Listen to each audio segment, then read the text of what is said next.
my name is Cirien. My pronouns are she, they.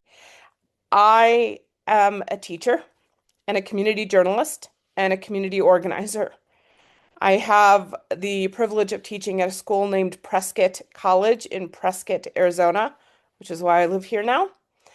And I teach community organizing, and I teach our students about solidarity, and I teach our students journalism. And I teach at the intersection of journalism and social movements because I understand a world in which journalism has always been a tool used by mul historically marginalized and vulnerable communities. And I also teach journalism because it is a tool that can be used to harm us and harm our communities. And I think we really need to understand the tool so we can both force it to operate in a way that is not harmful to our communities or less harmful, but also because it builds so much power within social movement spaces and even just community spaces, and really most importantly, community spaces. I have worked with community journalists for the better part of 15 years as a teacher and editor. I developed a theory of journalism in my PhD named Journalism of Color, but that was just a theory. All the work I do now is working with folks who don't necessarily even read the news. And if they do read the news, it's typically because they are the news is a perpetrator of violent language against their communities, disinformation, misinformation, or there's just not an understanding of what these communities are truly facing that's not being contextualized.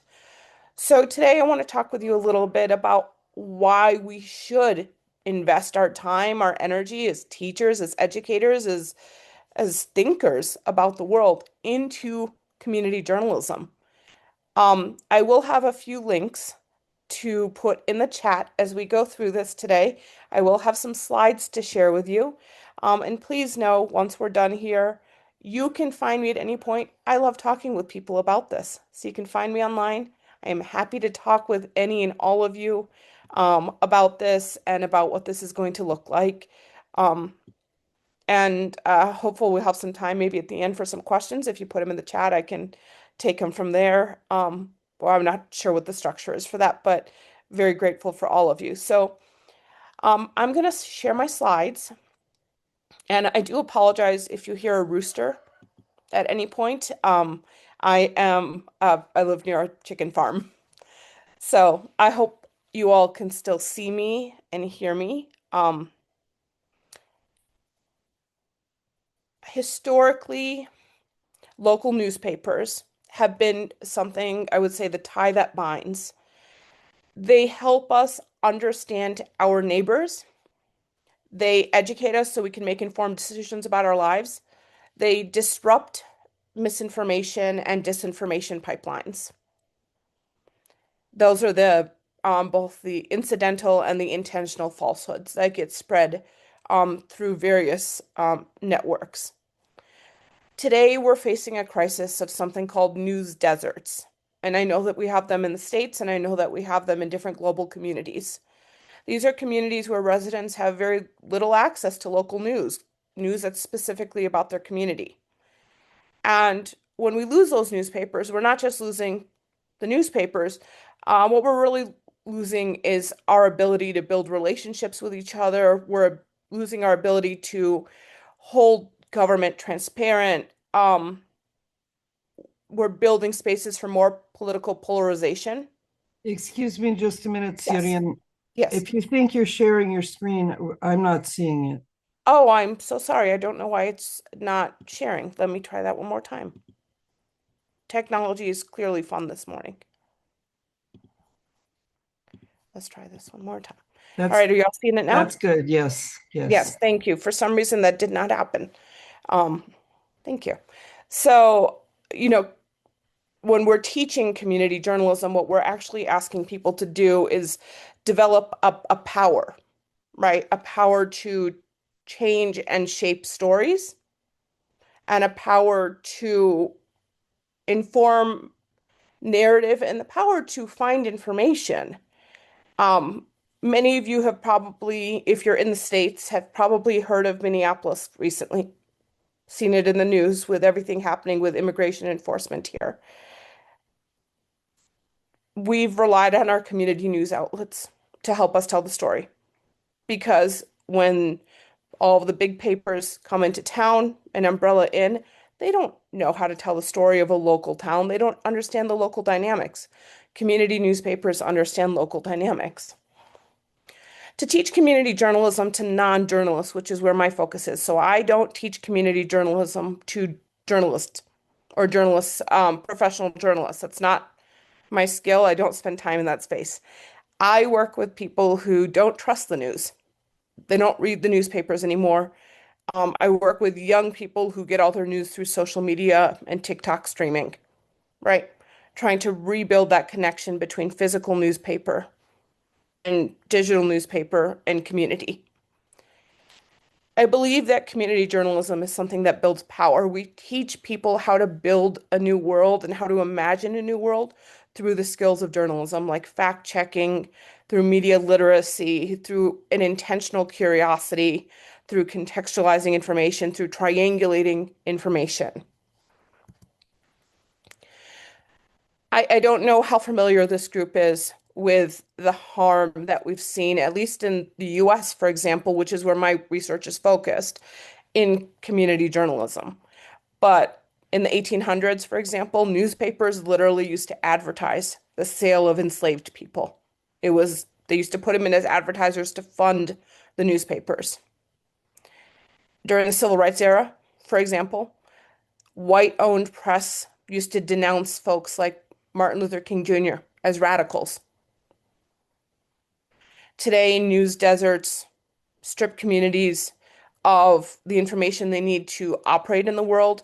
They paint them as targets, and disinformation pipelines don't get disrupted. Mainstream journalism has had a really long history of upholding the systems of oppression that marginalize people, that create vulnerable communities. Community journalism is a different tool. So to define it, community journalism is journalism that appears in shared identity communities or shared geography communities, right? So I'm not talking about Minnesota, all of Minnesota, for example, but there's a newspaper, Minnesota Women's Press, right? That's a very specific outlet. Or a block, you've got a newspaper on your block in Harlem, right?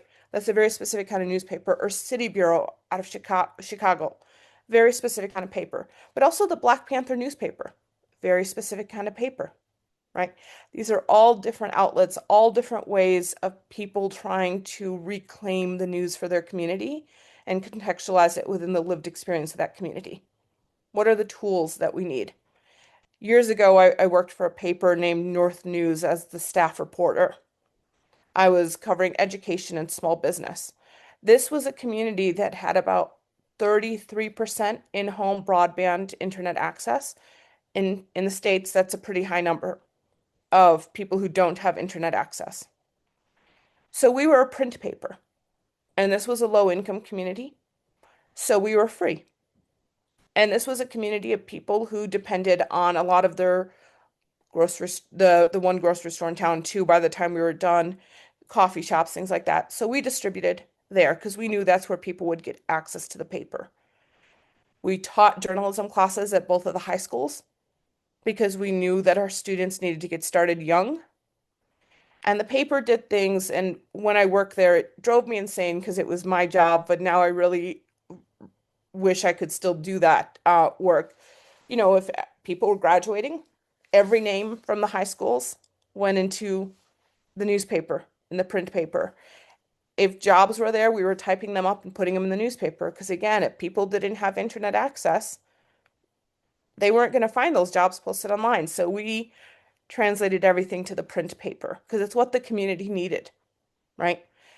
There was an outlet in Minnesota that had an office in this community, North Minneapolis, but they never actually staffed the office, so nobody ever worked there. We were in a community center there. We were part of the community. Community journalism is different because it is part of the community that it belongs to. Not just looking at the community, but deeply part of the community. We taught at the high school. Because we were at a community center, we had to serve dinner 3 days a week.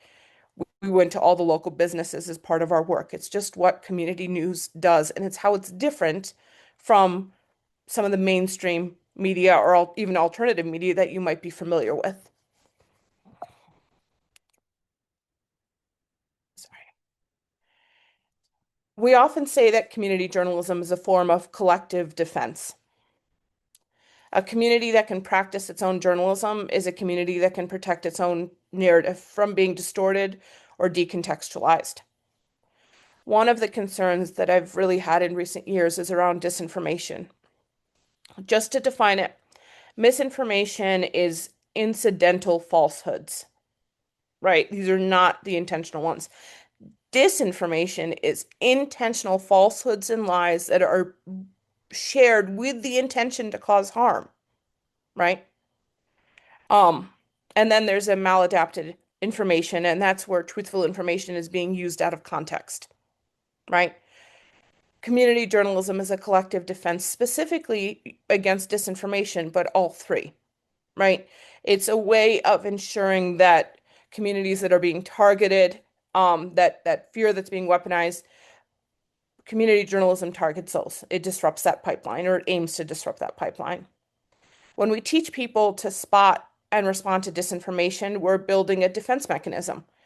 How do we move people from being the victims or the perpetrators in mainstream news to being people who are part of movement media, to being part of a community that understands how to tell its story, but also, again, using the skills of journalism, like fact checking, um, knowing how to find ethical sources.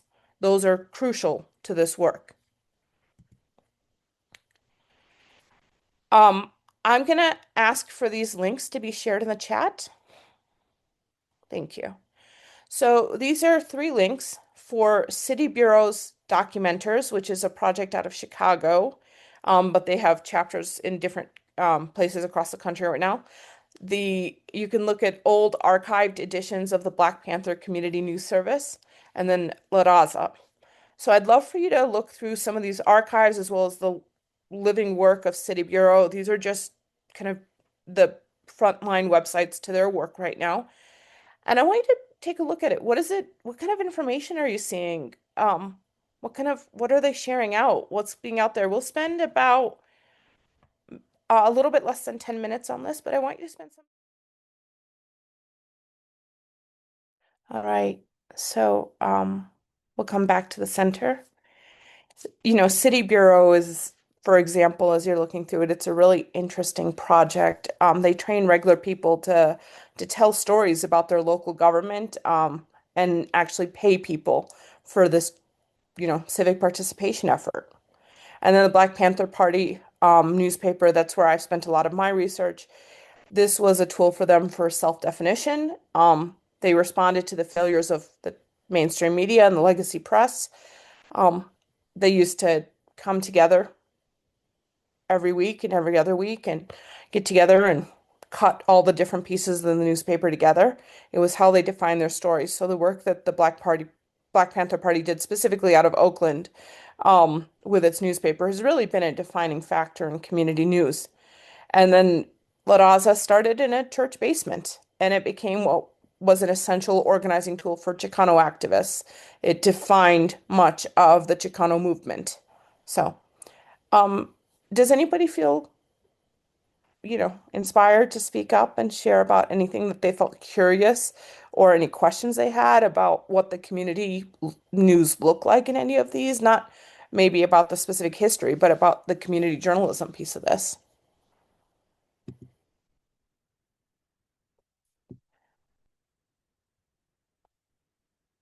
Chrissy says to be here running journalism students while researching oral and local history, cultural heritage, then the cultural heritage of the rural area I live.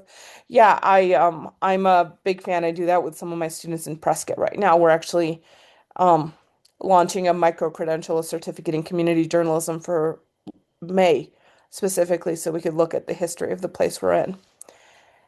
Um, Not seeing any other hands. Um, we always say there's three C's to community journalism. That first one is community. It roots journalism in the people that it serves, right? And often the people that it serves are also the people who are making that journalism. In fact, that's one of the core kind of pillars of community journalism. It builds trust. This, that commitment is so core. When I was at North News, um, we would go work from local businesses because people, I see a hand up, so I'll just say this, because people would find us. They could find us in the community and they knew how to speak to us. That built trust. Also, our fact-checking process. We never just publish something without double checking with our sources. Chrissy, I see a hand up. I would like to comment on the links, and I find it so important that journalism is I'm sorry, I'm having trouble uh, hearing you. positively contributing to our conscience because it is I'm sorry, Chrissy, we're not hearing you. It looks like the internet might be a little shaky. actually building Pooja, can you help with that? Her voice is breaking. I think her network's bad. Yeah. Maybe We're, if you write it in the chat, Chrissy, because we're losing your audio. I'm so sorry I can't answer until I maybe read it because we couldn't hear you. Um, and I'll make sure the chat is open in front of me so I'll see that pop up. Yes.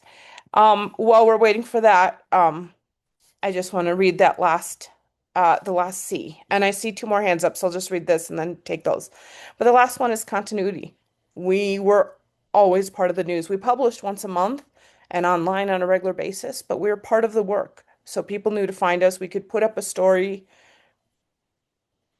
in whatever time it needed as long as it went through our editorial process. That is community journalism. We were always part of the community. That didn't turn off, even though neither me or my editor actually lived in North Minneapolis at the time. I see two hands up. I don't know who's first, so I will leave it to each of you to duke that out in the speaking up comment section.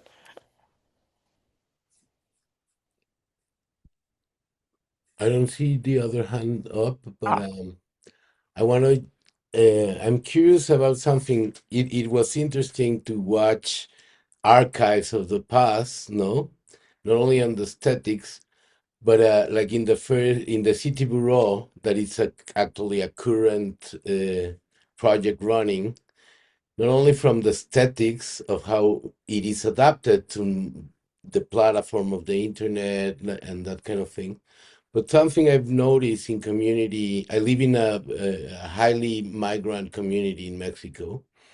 The whole state is the Oaxaca is the second state that more people uh, export out of the country in the mhm, nation, and some that in the three C's, it was the first serving was the communication between the local community and the migrant community. yep. But what had been happening with years and has been accelerated, it was radio more than journalism, but still, I think it. I'm curious if you have seen this happening in the written news outlets.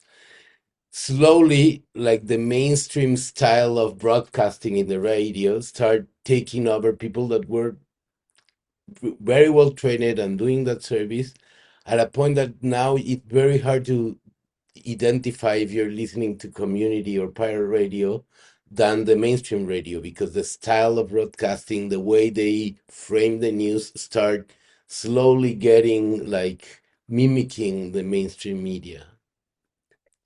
Yeah, I think we've definitely seen both directions happen.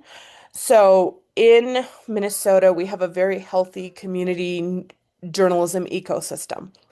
We have dozens in Minneapolis and St. Paul across, um, print, radio, digital papers, etc. So actually, our mainstream, they are like Minnesota Public Radio, the Star Tribune, they often learn from us. The Star Tribune and NPR used to come to our reporters in our newsroom and say, how do we approach this story? Where's a source here that we can bring back? They used to talk, their reporters used to talk to us as direct conduits as to the community. In fact, they often would not approach the community without going through our newsrooms, right?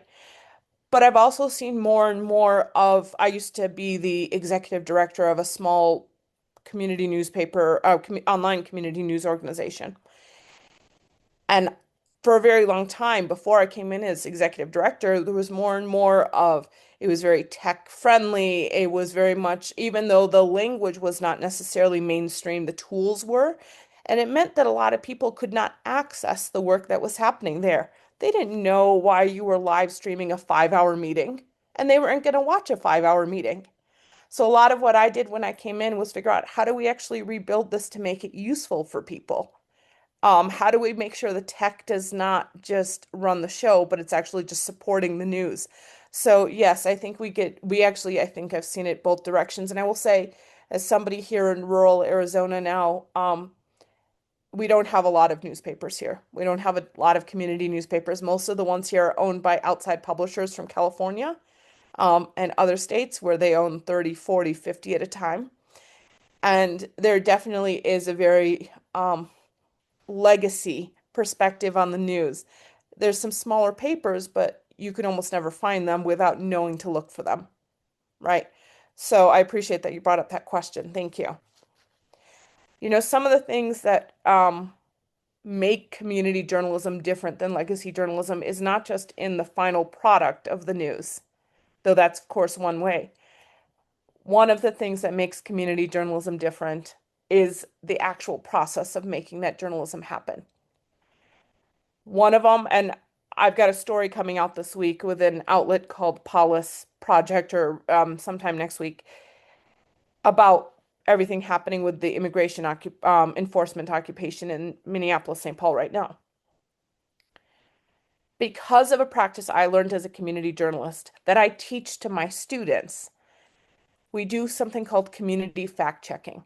I never publish an article without going back to my sources, never my political sources, my elected official sources, but my community sources, and saying, hey, did I get this right?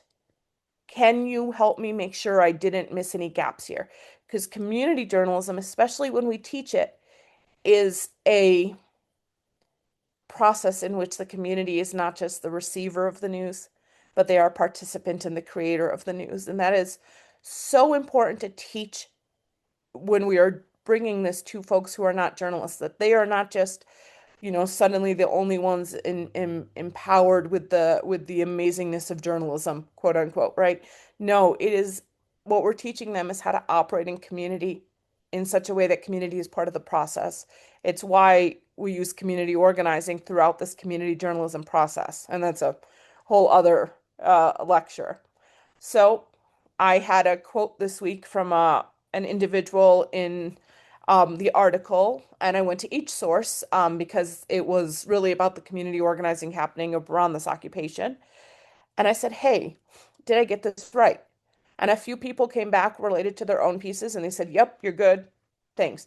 And a couple of people, one person came back and said, hey, I misunderstood this. I quoted you wrong here. Can we contextualize this differently? I want to make sure we get it right. So, of course, that's a fact check, right? And it's not one I could fact check because it's internal to an organization. So we updated it, right? And we went back and forth and we made it happen. And then another individual outside of Minnesota, a person I've only interviewed for the first time, said, hey, yes, but also this is just my job title. Like this is how it goes.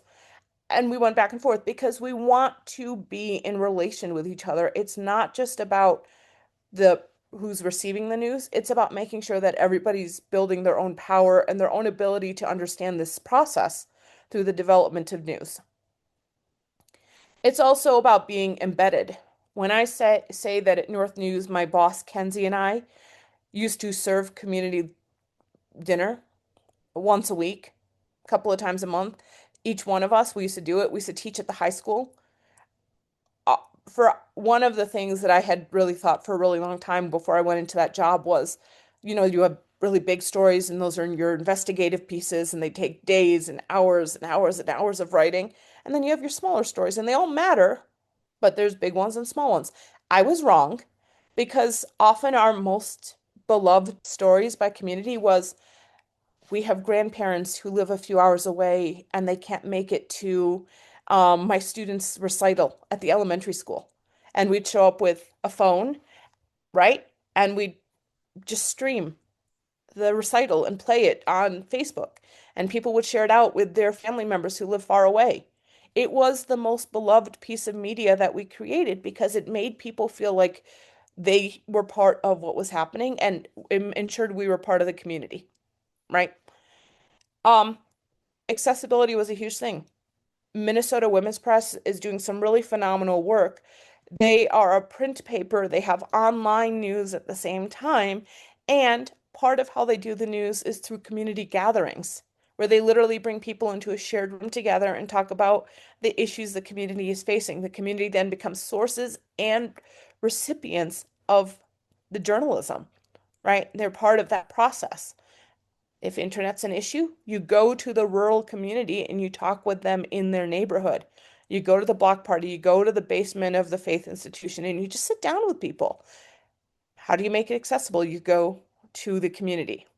And then listening sessions. These are a particular favorite of mine. Right now, I'm the managing editor for an online news organization in one of my jobs. And we're actually launching this soon, community cafes, but these are practices that you see in outlets across the country. Sit down with an editor, get to know them. I do workshops anywhere from 3 to 8 times a month on community journalism, online and in person all over the country, because people want to be part of the work. So I see Chrissy's hand is up.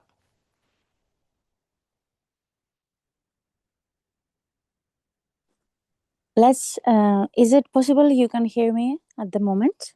Yes. Yes, okay, that's perfect. So, I'm very inspired at your presentation and what is happening now, inspired by the links. So, I would like to have this connection with what is happening at the moment in the rural community I'm working.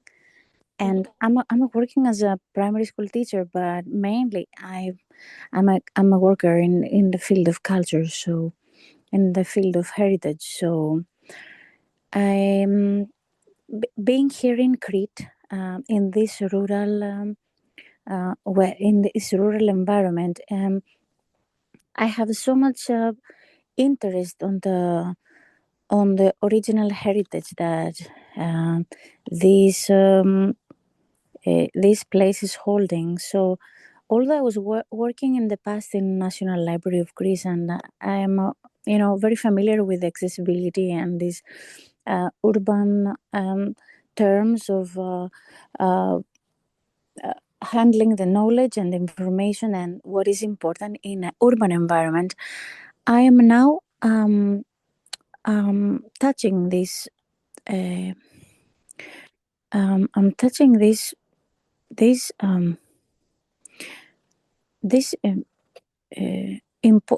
how to say, the value of being contact with the earth people. So the earth people have no time for writing. So they're earth people, they're doers and they're workers, and they have big a very interesting human heritage there. So, and where is the historians to write about them? And maybe very few of them, very small minority, they have people that are literate to write about them. So so I'm inspiring my students. We go for oral history and this community journalism that it is harvesting pieces and parts of culture and heritage. So I'm sharing that here, and the value of going down to earth and learning from the wisdom of the earth and of the past. And I think so this is the value that the conversity is bringing for us as well. So that was for me. I'm so glad you spoke up. First, I'm so glad you brought up the importance of oral history and working with, you say, the earth workers, for us, the farmers, the heritage keepers, the elders.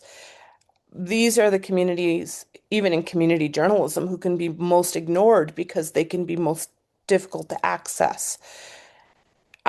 In when I work in teaching people to do community journalism, we often talk about who are the people most directly impacted and how do you access them. It can be difficult, it can be challenging. I don't believe in publishing a story that's easy, though. So sometimes we have to unfold them over time. And oral history is especially important. We actually just at Streets and Men, where I'm working right now, published 4 oral history projects about different highways that have been built and how they've impacted the local communities in December, because oral history is such an un it's such an important part of community journalism, and it's one we just don't value. It's so undervalued in its importance because much of the reporting we see is about this moment, and sometimes it's about next month. But I think one of the most important contextualizing pieces of community journalism is what happened a year ago, what happened 10 years ago, what happened 100 years ago, and how does that still help us understand this moment now and then a year from now, right? Because everything is a timeline. It's a continuation. It's a continuancy. And so I'm so glad that you're operating there. And I will say, as somebody who has taught journalism to elementary children before, and writing classes to elementary children before, thank you for doing that, because there's a reason I teach college students now. It is very challenging, and it's also the most important work, but I was just not very good at it. So thank you for being there. Um, Let me see. Sorry. Um, to teach community journalism is an act of relationship building with your students and with your community and between your students and your community. Now, for me, those students have been in newsrooms, they've been in classrooms, but most of my work as a community journalism educator has not been in either of those spaces. I've often worked with people who are not journalists at all, and they're confused about what they're seeing in the news. They're concerned about it, they're scared, they're stressed, and trying to connect them with newsrooms. One project that I worked on about, I think it's 6 or 7 years ago now, it's hard to imagine how fast it's gone. It was called The Quilt, Policy, Art, and Healing. Now, I don't know if you're going to find much of this online, but if anybody's interested, I do have a PDF. I was actually teaching with it this week. And the quilt was created by myself. I was actually working at that organization that I mentioned to you that was very tech friendly, and I was trying to transition it, as well as a community organization that taught community organizing. But of all of the writers and individuals engaged in this project, not a single one of them outside of myself was a journalist. We taught every single person who reported in this magazine how to be a journalist, how to fact check, how to do ethical sourcing, how to pitch a story, how to ask questions that were open-ended that would get them good answers. We taught people all over Minnesota how to be journalists. We held 100 different meetings and dozens of workshops engaging people through this process. So they'd go through the workshops, but then for every article, they were mentored through the story from, we say, from pitch to promotion. Really, we walked them through the entire thing. And this includes a state senator, now formerly a state representative. There was no person who didn't go through the process. Outside of the magazine, we did community building meetings because we didn't want people to just get a physical act of a magazine that they might not read. We wanted them to really understand these stories. So we did a story about missing and murdered Indigenous women at the time, now missing and murdered Indigenous relations, Indigenous relatives, excuse me. So we went up to Fond du Lac Community and Tribal College in northern Minnesota to to a college on Indigenous land. And we met with about 100 Indigenous women and presented about the reporting that we had done and talked with them about what they were facing in the community. And to sit in that room with about 100 Indigenous women, and then it was just myself and my organizing partner, was just the most phenomenal experience I've ever had as a journalist. To have these grandmothers, mostly grandmothers, talk about their experience with their daughters who'd gone missing, with their granddaughters still in the room with them, was just the most phenomenal experience because journalism is a relationship. Community journalism is a relationship. We were in Minneapolis at the time working on this project when George Floyd was murdered. So, and at the time we had launched a podcast just a few days before called, what does this moment call for us to do together? And so we used the podcast to try and talk about the mutual aid that was happening in the community, to try and uplift the work that people in the community were trying to do to rebuild, these businesses that had been burned and the communities that were so impacted and the housing that was lost. And even just people who couldn't go home because their homes smelled like smoke and tear gas, right, from what had happened in the streets. Community journalism is a relationship, and when you teach it, you have to teach the relationship, and that means you have to teach people how to build relationships with people. You can't just assume that our students know how to engage in that.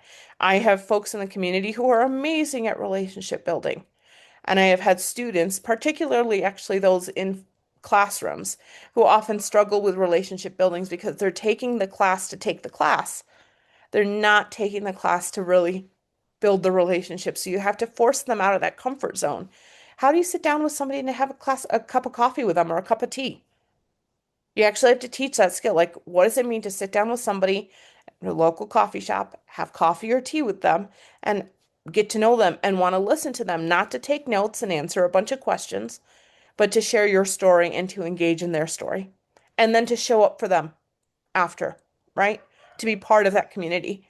It's so crucial because community journalism, particularly when it's taught in a classroom, you can't just teach students the skills of journalism. You do actually have to teach them how to engage in community and how to be part of community. Where when you teach community journalism in community, the community part is usually very strong. The journalism part is where the work needs to happen, right? Especially because journalism has been so harmful to so many of our communities. When we teach people to cover local policy, or interview elected officials, we're trying to help them see not just what's happening, but like, what does this actually mean? Why does this actually matter? It's a bridge that allows us to ask hard questions and to teach people. I think what I found with my students is, again, my classroom students tend to struggle with asking the hard questions because they are often less directly impacted by these issues. So they want to ask those surface questions. My community members love asking those hard questions, but you still need to contextualize those. You need to ask questions like, how did you get into this job? Or what kind of work do you do?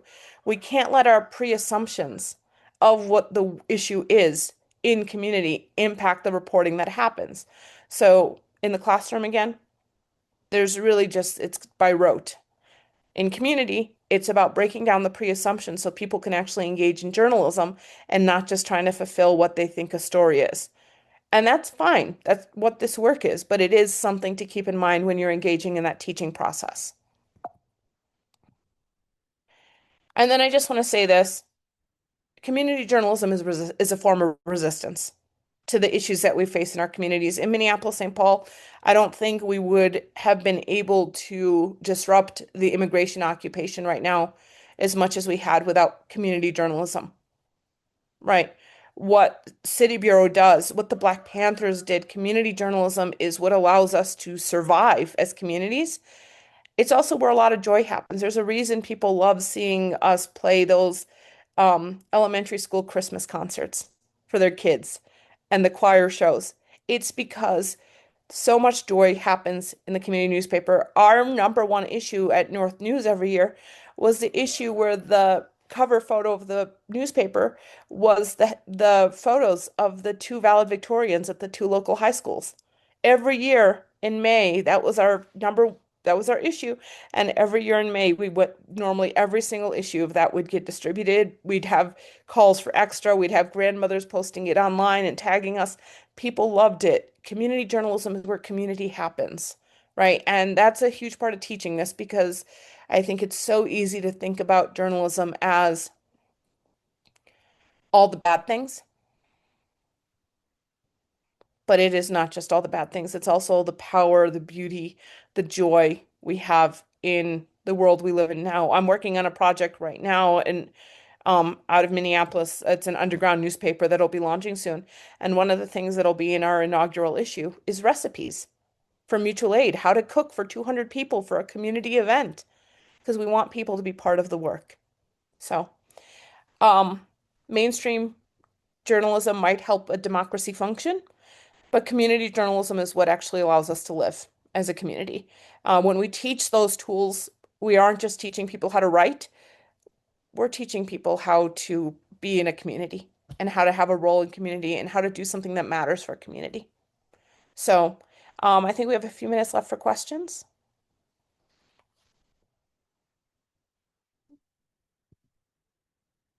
Just following the chat, like this comment Yeah. about how to do archive, how do we store things, no? Like, uh, yeah, Maura comment, and I also comment like as technology became very fast obsolete, Yeah. then like to be updating our archives is hard, no? So Yeah. Yeah. I'm seeing the chat right now. I'm sorry while I was focused on the slides, I didn't see it. Um, I think in terms of archiving, I'm seeing that as one question. I know that we have all of our online tools and we have our blogs and everything. I will say this, please save your physical news. Please save. I have the last 100 copies of the quilt and I use them for my workshops.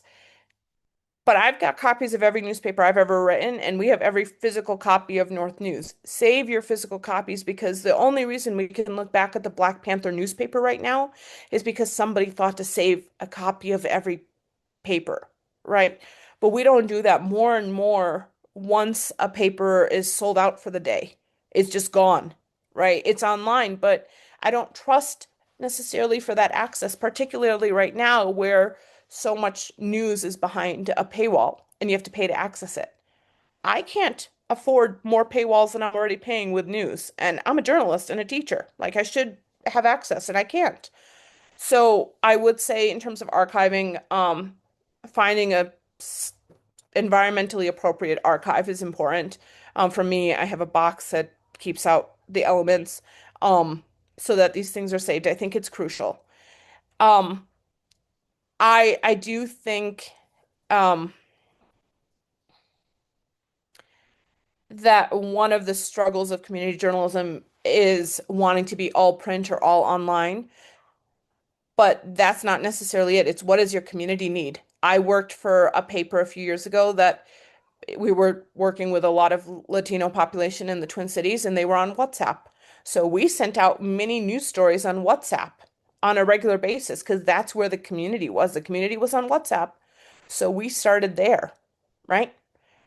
In North Minneapolis, we distributed to coffee shops and grocery stores and everywhere else. And we used to say if we're going to go to Sammy's, which was a local coffee shop, we'd go in our t-shirts because we knew that we'd be stopped for about 4 hours of people stopping at the table to tell us about the last issue or ask, share upcoming events. But if we wanted to get work done at a coffee shop, we could not stay in the neighborhood. We'd have to go across the river because we'd be stopped so much in the community. It was just part of it. But the community needed a print edition, and we had Facebook because that's where they were.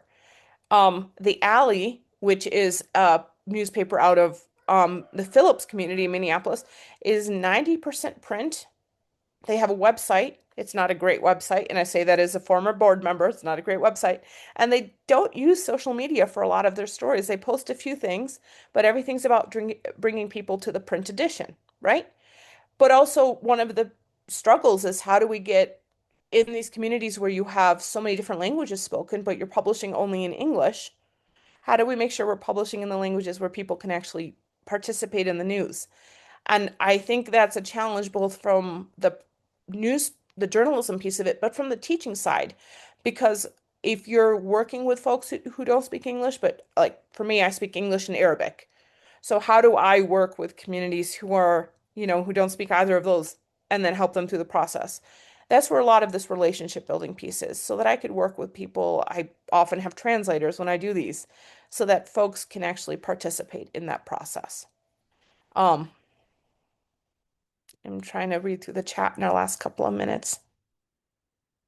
Yes, I would call mainstream journalism, Chrissy, ready-made food. Absolutely. 100%. I think one of the skills of community journalism, and one of the challenges in teaching it, is that community journalism does not, kind of at its core, want to tell people how to think about something. It tries to contextualize the complexity that exists in a community, right? So if an issue is being faced, we try and approach it from all of these different perspectives and bring it together, where often mainstream journalism can present a two-sided situation, but two sides is not particularly complex. I think I see Mara, I'm not pronouncing your name. Yes, Um, that's right. Thanks. Thank you. Yeah, there's so many things to talk about, but I wanted to say to Yayo's point about all those older technology radio archives that you have, and no way to redigitize them or to bring them into a place where everybody can access them.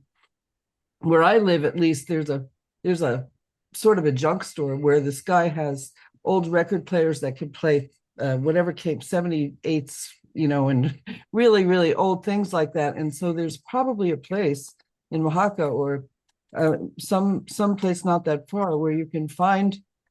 It's a huge time commitment to do that. I mean, just trying to archive photos from a news organization that existed in the 90s even, or even in the aughts or the teens. It's the technology has made things obsolete so quickly.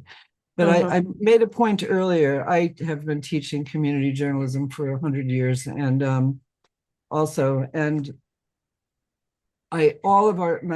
whoever comes to one of my workshops, we talk about ham radio and shortwave radio, because these technologies, I mean, even in the United States, Bay Area Rapid Transit in San Francisco shut down telecoms and in Washington, D.C., I've been at protests where all of a sudden we couldn't talk to one another because there was no other way.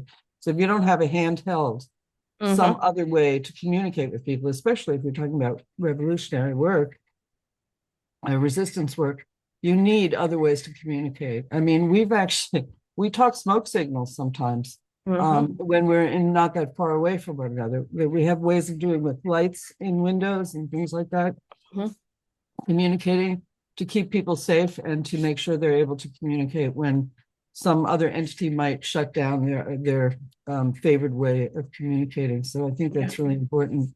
Knowing old ways, we're always talking about learning from indigenous ways. That's one of the other ways, is to communicate. It's very important. Yeah, absolutely. So I just wanted to bring that in. We could talk about this for 6 days. Absolutely. And I'm so glad you brought that up. I do a lot of my work in the low intensity movement sphere. So like what happens over 50 years, right? Or what happens over 20 years.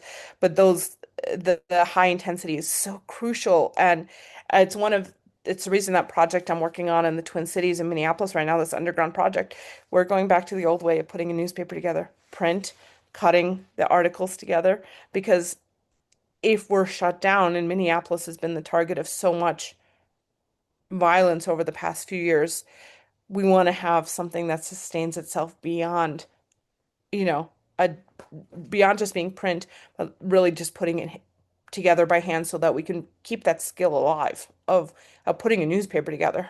And fact checking, which Yeah. doesn't get done in so-called mainstream journalism anymore. Yeah. I just want to quickly, I started working in a mainstream newsroom in the late 1970s, and we had a huge staff of researchers, reporters, fact checkers, and during my career there, it just went down to nothing. And you could see the diligence with which we initially treated news. I mean, news, everything, history and news is all subjective anyway, but and there's no such thing as two-sided stories. Yeah. But anyway, so all of that has been lost in the mainstream, and it really is incumbent on us to bring it back. Yeah. Media Teaching fact literacy. checking is very interesting. I do that, and it's a very hard piece of the work because our students have lost that skill. because now it's generative AI. They're dependent on, they go to ChatGPT to try and fact check, and that doesn't work. And should not be used. They don't know how, they don't understand media literacy. They have to learn how to look at sources and figure out what sources are legitimate. And they have to look at sources and figure out which ones are just echoing mainstream talking points and which ones are actually contextualizing information. To fact check is to change the story. I know that we're over time right now. I do urge all of you to, you can find me online. I'm on Instagram and Threads and everything, and I'd love to speak with any and all of you about this in the future. So please feel free to reach out. I would love to be able to connect with folks anywhere about this.